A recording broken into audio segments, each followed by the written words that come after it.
bem? Eu sou o professor Ed, professor de Ciências Humanas e Suas Tecnologias do cursinho Fio. E, se você quiser ficar atualizado sobre novidades, dicas e informações do Enem, acesse o nosso canal no YouTube, Enem por Matheus Prado. Para adquirir o nosso material, consulte o nosso site www.guienem.org.br. Bom, vamos agora tratar de uma questão bem inteligente, bem interessante sobre a evolução tecnológica, revolução comportamental, a competência 4 do Enem, sobre a revolução industrial mais especificamente. Olha só, ela começa com um pequeno texto da revista de Geografia, texto chamado As reservas florestais pedem socorro. Vou ler o textinho para vocês. A aceleração da taxa de extinção de espécies é um grave e irreversível problema global causado pelos danos às reservas florestais. As previsões das taxas de extinção variam enormemente, segundo alguns autores. Poderão variar entre 20% e 50% de todas as espécies existentes até o final do século, essencialmente pela destruição do habitat nos trópicos. E aí o enunciado faz a seguinte questão em cima desse texto.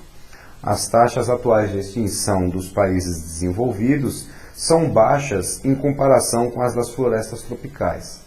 Tá? Então, nos países desenvolvidos, as taxas de extinção são menores do que nos países das áreas tropicais.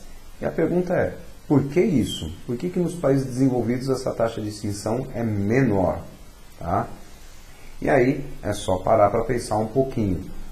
Ora, esses países desenvolvidos já passaram por um grande processo de destruição das suas reservas florestais. Já não há mais o que destruir, já não há muito mais o que extinguir por lá. Então, por isso que nesses países desenvolvidos, as taxas são menores do que nas áreas de florestas tropicais, que geralmente estão nos países em desenvolvimento. Então, a resposta para o teste é a alternativa C, de carinho. A degradação já causada anteriormente por pressões advindas do processo de industrialização. As demais alternativas não respondem ao que foi perguntado. Tá?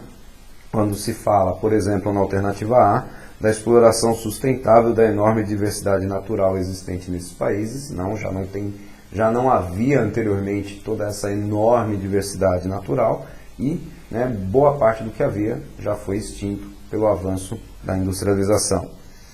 A alternativa B fala da introdução de modernas tecnologias capazes de conter o avanço do desmatamento. Não, o desmatamento continua nesses países desenvolvidos, mas numa taxa menor do que nos países em desenvolvimento. A alternativa D fala da conservação de superfícies significativas de ecossistemas, pouco alterados pela ação do homem, pela ação antrópica. Não há muito mais o que conservar, são poucos ali os ecossistemas ainda preservados. E a alternativa E, a incorporação dos recursos florestais à riqueza nacional desses países, favorecendo o extrativismo. Não, essa é uma ação de desenvolvimento sustentável, muito mais ligada aos países em desenvolvimento do que aos países já desenvolvidos. Então, realmente, a alternativa C. Muito obrigado e até a próxima questão.